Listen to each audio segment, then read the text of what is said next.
प्रिय भारतीयों, कक्षा 10 में विषय गणित में जो अपनी कल सवाल नंबर 3 में द्विघात समीकरणों के बारे में पढ़ रहे थे। द्विघात समीकरणों को हल करने की आपने दो विधियां सीख ली है। पहली विधि में आपने गुणनखंड विधि से द्विघात समीकरणों को हल किया था। त्रिपद व्यंजक के मध्य पद के दो खंड करके फिर उसको पूर्णवर्ग बनाया और फिर सारांश गुणनखंड लेकर के द्विघात समीकरण के शून्य ज्ञात किए। उसके बाद आपने पूर्ण वर्ग विधि से द्विघात समीकरण को हल करना सीखा। यानी द्विघात समीकरण उसको पूर्ण वर्ग बना करके फिर उसके वर्गमूल लेकर के आपने उसके हल या शून्य प्राप्त करना सीखा। उसके बाद अगला बिंदु अपने पास एक गणित के महान विद्वान आचार्य श्रीधर ने एक सूत्र का निर्माण किया था जिसका नाम द्विघाती सूत्र रखा गया है। उस द्विघाती सूत्र से भी द्विघाती समीकरणों के मूल ज्ञात किए जाते हैं। तो श्रीधर आचार्य द्वारा निर्मित होने के कारण उस विधि को नाम श्रीधर आचार्य विधि रखा गया है। और श्रीधर आचार्य विधि से द्विघात समीकरणों को हल करना सीखेंगे हम आज।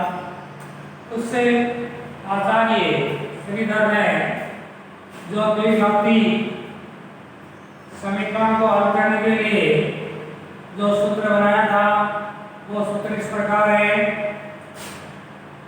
x बराबर -b प्लस माइनस √ b का स्क्वायर -4ac बटा 2a। यदि कोई द्विघात समीकरण x square plus bx plus c बराबर 0 के रूप का हो तो इस सूत्र से द्विघात समीकरण के मूल ज्ञात किए जाएंगे। द्विघात समीकरण का हल मूल x बराबर -b plus minus √ b square -4ac बटा 2a। इसको द्विघाती सूत्र बोलते हैं। ये द्विघाती समीकरणों को हल करने का सूत्र है जिसके द्वारा हमें किसी भी प्रकार के द्विघाती समीकरण को हल करते हैं। इसी क्रम में अपने पास कुछ से क्वेश्चन है जिनको हमें आज द्विघाती सूत्र से द्विघात समीकरण हल करेंगे। उसमें पहला समीकरण अपने पास 2x का square minus 2√2x plus a बराबर 0। इस समीकरण के ये जो द्विघाती समीकरण है इसके मूल में श्रीधर आचार्य विधि यानी द्विघाती सूत्र से ज्ञात करेंगे। सबसे पहले हम इसके मान लेते हैं। a बराबर 2, b बराबर -2√2, c बराबर 1। समीकरण a square plus bx plus c बराबर 0 से इस समीकरण के मूल इस प्रकार है। इसका मान हो गया। अब जो हमने मान प्राप्त किया है वो मान द्विघाती सूत्र में रखते हैं।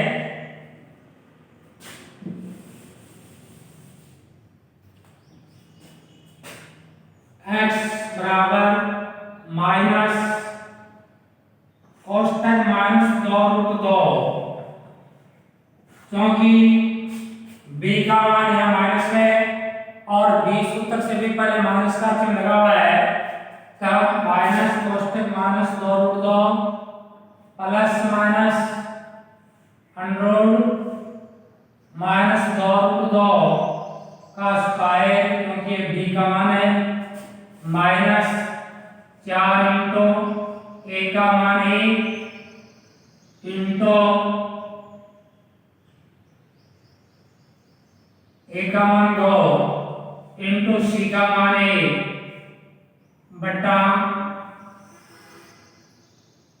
2 इंटू 2, क्योंकि 2 है तो a का मान 2 है, तब 2 इंटू 2। अब इसी की शुरुआत क्रम से हल कर लेते हैं।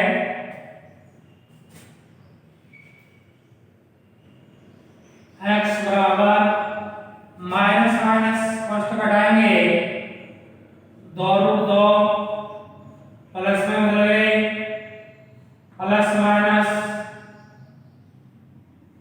√2 माइनस 2√2 का स्क्वायर है, तो माइनस 2√2 को गुणा करेंगे, कितना प्राप्त होगा, इसको आपको गुणा करना आना चाहिए। इसको इस प्रकार गुणा कर सकते हैं -2 इंटू √2 इंटू 2 इंटू √2, ये गुणा हो गया। अब इस प्रकार को -2 इंटू -2 इंटू √2 इंटू √2, √2 को √2 से गुणा करोगे 2 प्राप्त हो जाएगा और 2 को 2 से माइनस से हमारा प्लस हो जाएगा, 4 हो गया और 4 को फिर 2 से गुणा करोगे 8 हो जाएगा। तो ये हो गया 8, फिर -4 है को 2 से कर दिया 8, 8 को 1 से कर दिया 8 बटा 4। अब अपने पास रूट में संख्या है, इसको हल करते हैं।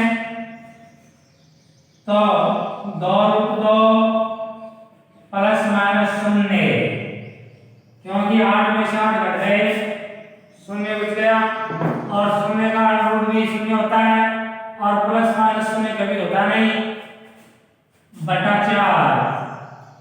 अब इसके जब इसका मान 0 है तो 0 में से 2√2 में से अगर 0 जोड़ेंगे तो 0 2√2 रहेगा, अगर 0 घटाएंगे तो भी 2√2 रहेगा, तब होगा 2√2 बटे 4। अब हम इसको 2 से काट देते हैं, ये हो गए अपने पास सवाल हो गया 2/2 या इसके 2 मूल हो गए। इसको अगर चाहो तो आप √2 से दोनों को गुणा कर सकते हो, अगर 5 और 8 दोनों को √2 से गुणा करोगे तो √2 और √2 ये हो जाएगा 2/2√2, 2 से 2 कट जाएगा तो 1/√2।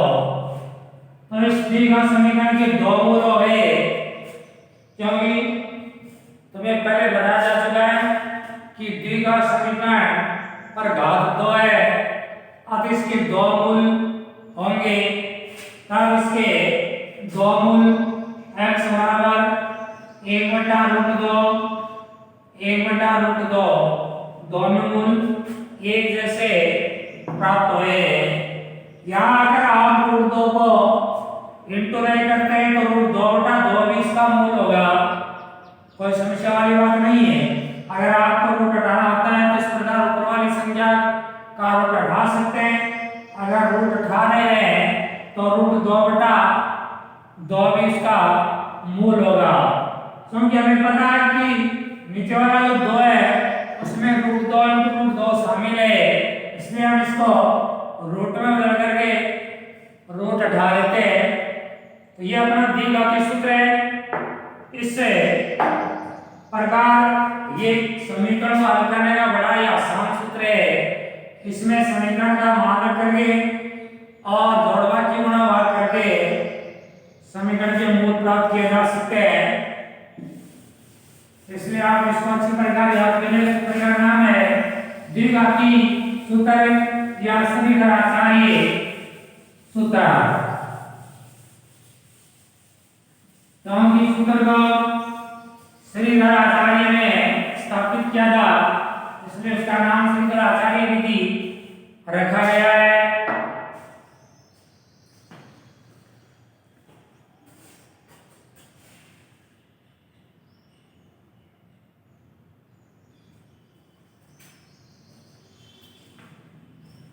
इसी क्रम में आगे अपने पास कुछ और सवाल दिए गए जिसमें द्विघात समीकरण है वो स्थापित किया हुआ नहीं है। हमें द्विघात समीकरण स्थापित करना है और द्विघात समीकरण की समस्या दी गई है। यानी जो सवाल है वो कथनों के रूप में समस्यात्मक दिया गया है और उस कथन की समस्या के द्वारा हमें किसी चर को मान करके और द्विघात समीकरण स्थापित करना है पहले, उसके बाद उसका हल प्राप्त करना है। तो समस्या अपने पास दी गई है शब्दों में कि दो ऐसे क्रमागत विषम घनात्मक पूर्णांक ज्ञात कीजिए। समस्या में क्या लिखा है कि दो ऐसे क्रमागत विषम घनात्मक पूर्णांक ज्ञात कीजिए जिनके दोनों पूर्णांक जो है उनके वर्गों का योग 290 है। हमें समस्या में दी गई है कि दो घनात्मक विषम पूर्णांक है, क्रमागत है और उन दोनों क्रमागत विषम पूर्णांक जो है उनके वर्गों का योग 290 है। तो दोनों विषम पूर्णांक ज्ञात कीजिए। अब समस्या में शब्दों में दी गई है। समस्या जैसे क्वेश्चन में दिया गया है उसके अनुसार हमें द्विघात समीकरण स्थापित करेंगे और उसके बाद अपने पास तीन विधियां जो हमने सीखी है। इसमें यह नहीं दिया गया है कि आप कौन सी विधि से हल करें। आपके पास हल करने के लिए तीन विधियां बताई आपको। एक तो गुणनखंड विधि, दूसरी पूर्णवर्ग बना करके और तीसरी श्रीधराचार्य विधि द्विघाती सूत्र से। तो किसी भी विधि के द्वारा उसको हल करना है तो हमें को दो पूर्णांक ज्ञात करने हैं। तो क्वेश्चन में जब अज्ञात चर दी गई है तो उसका हमें मानना है। माना कि पहला विषम पूर्णांक x है। पहला विषम पूर्णांक अपना x है और दो विषम पूर्णांक हैं और क्रमागत है। अब तुम्हें पता है क्रमागत संख्या जैसे 1 है, 1 के बाद 2, 2 के बाद 3, 3 के बाद 4 ऐसे चलती है।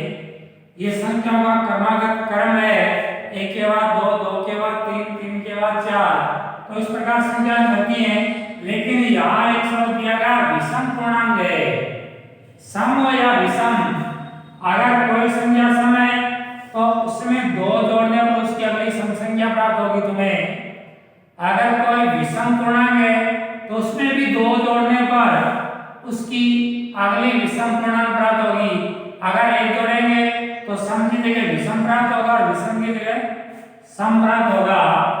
अतः यानी प्रत्येक अगर विषम है तो उसका अगला विषम पूर्णांक प्राप्त करने के लिए हमें उसमें 2 जोड़ना पड़ेगा। अगर अपने पास क्रमागत सम पूर्णांक है तो अब उसका अगला प्राप्त करने में हमें 2 जोड़ना पड़ेगा। तब दूसरा दूसरा विषम पूर्णांक,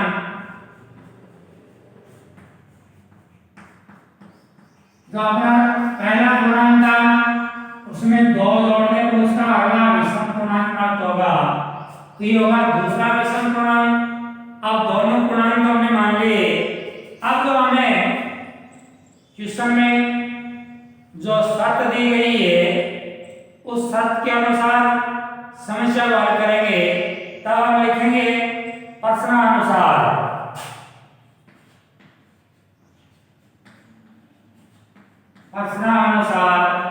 प्रश्नानुसार क्या है कि जो प्रश्न में शर्त दी गई है आप उसके अनुसार चल रहे हैं।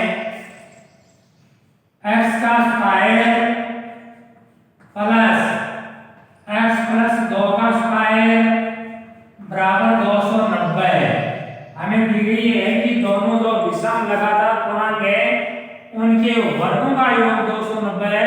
हमने दोनों का वर्ग कर दिया और फिर बराबर 290 उसका योग लिख दिया जोड़ करके। अब इसको हल करने पर x का स्क्वायर प्लस x का स्क्वायर प्लस 4x प्लस 4 बराबर 290। या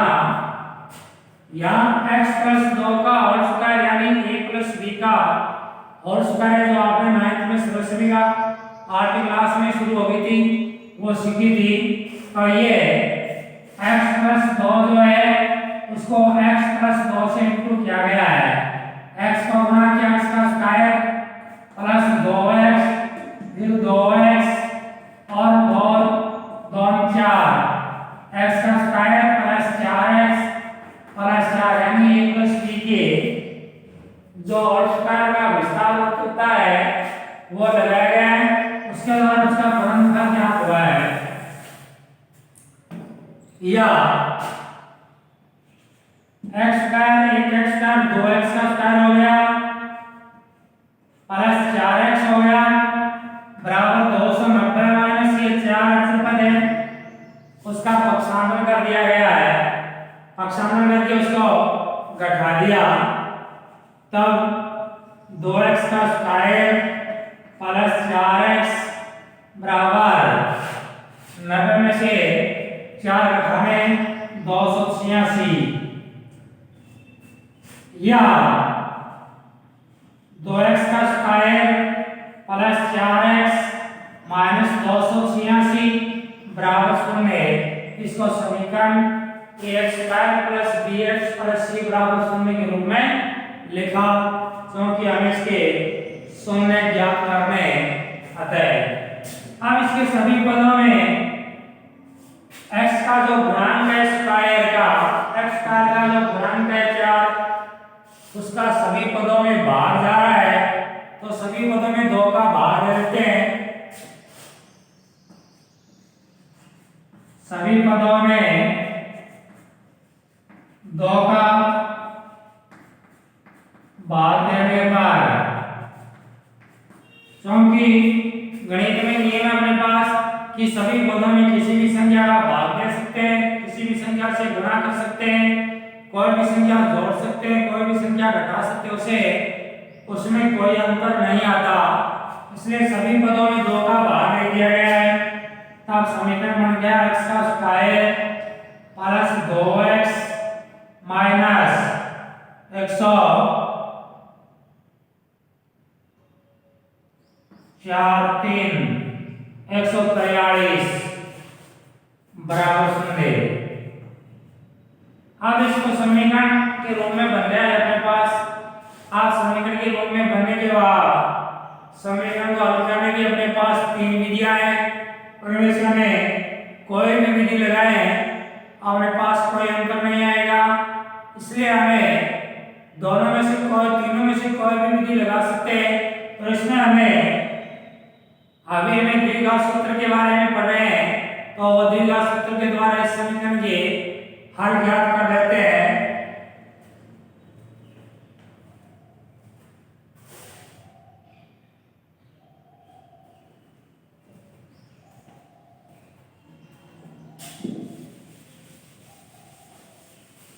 द्विघाती जो सूत्र है उसे समय प्राप्त कर लेते हैं। अपना समीकरण है x का स्क्वायर प्लस 2x माइनस 143 बराबर 0।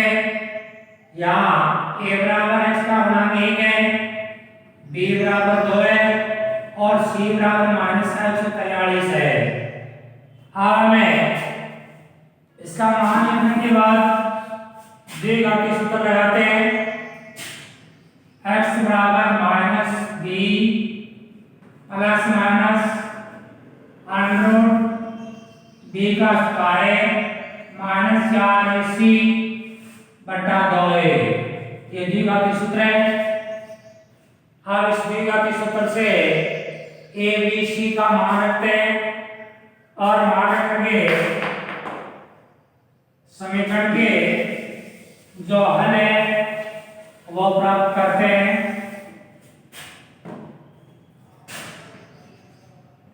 x बराबर b का मान 2 है तो माइनस 2 प्लस माइनस अंडर फिर b का मान 2 का स्क्वायर माइनस 4 इंटू a का मान 1 इंटू c का मान माइनस 143 है बटा 2 इंटू a का मान 1 है। एक सूत्र में मान रखा गया है। सूत्र में मान रखने के बाद इसको हल कर लेते हैं। x बराबर माइनस का 2 प्लस माइनस अंडर 2 का वर्गमूल वर्ग 4 माइनस 1 को माइनस 4 से इंटू करना है।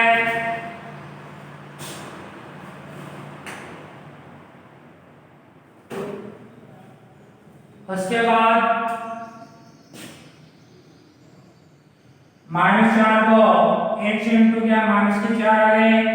अब माइनस 4 को 143 से इंटू करना है और ये माइनस माइनस के गुणे हैं इसलिए प्लस में बदल जाएगा।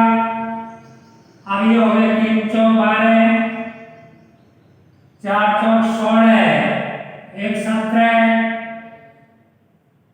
4 1 5, 572 बटा 2, यानी माइनस 143 को माइनस 104 से माइनस 4 से इंटू किया है। माइनस 143 को माइनस 4 से इंटू करने पर माइनस माइनस का गुणा यहाँ प्लस हो गया है। अब इसको फिर हल करते हैं। माइनस का 2 प्लस माइनस अंडर 4 प्लस 572 यानी 576 जोड़ दिया 4 को 576 बटा 2। फिर इसको रूट से बाहर निकालते हैं क्योंकि 576 जो संख्या है उस पर अंडर का चिन्ह लगा हुआ है इसलिए इसके वर्गमूल ले लेते हैं और वर्गमूल लेने के पहले इसके आगे प्लस माइनस के दोनों चिन्ह लगे हुए हैं तो ये चिन्ह दोनों साथ में रहेंगे। माइनस 2 प्लस माइनस 576 के वर्गमूल निकालने आपको कितने हुए 20 420 484 का 21 और 576 के वर्गमूल हो गए 24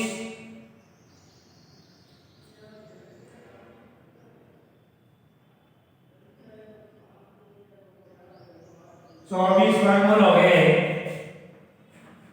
24 बटा 2।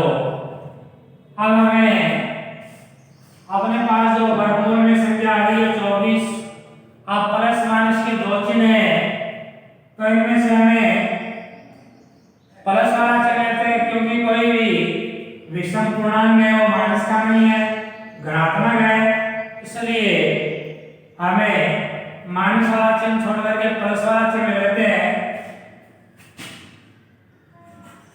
-2 प्लस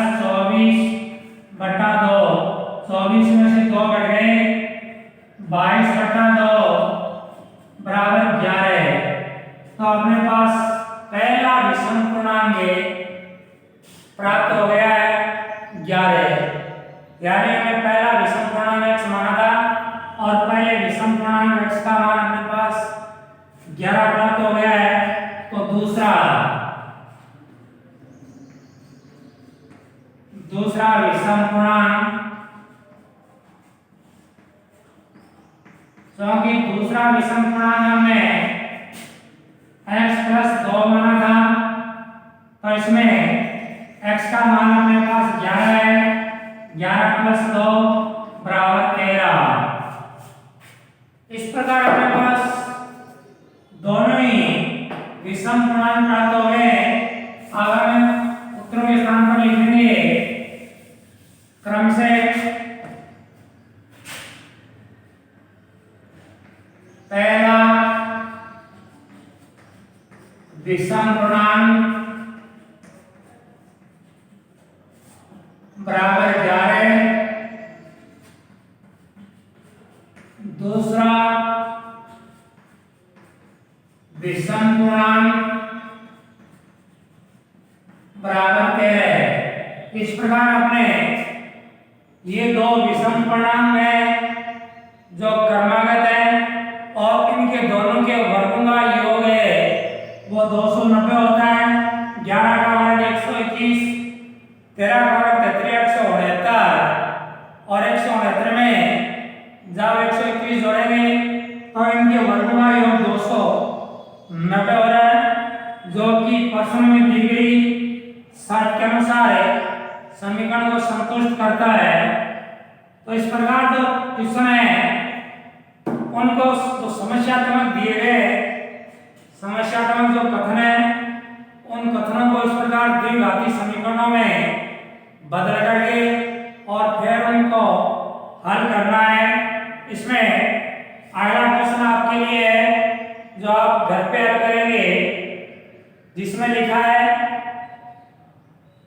16 को 2 भागों में इस प्रकार विभाजित कीजिए कि बड़े भाग के वर्ग का दुगुना छोटे भाग के वर्ग से 164 अधिक है। ये क्वेश्चन हमें हल करना है और बुक के अंदर जो क्वेश्चन है अभ्यास में उसको द्विघाती सूत्र द्वारा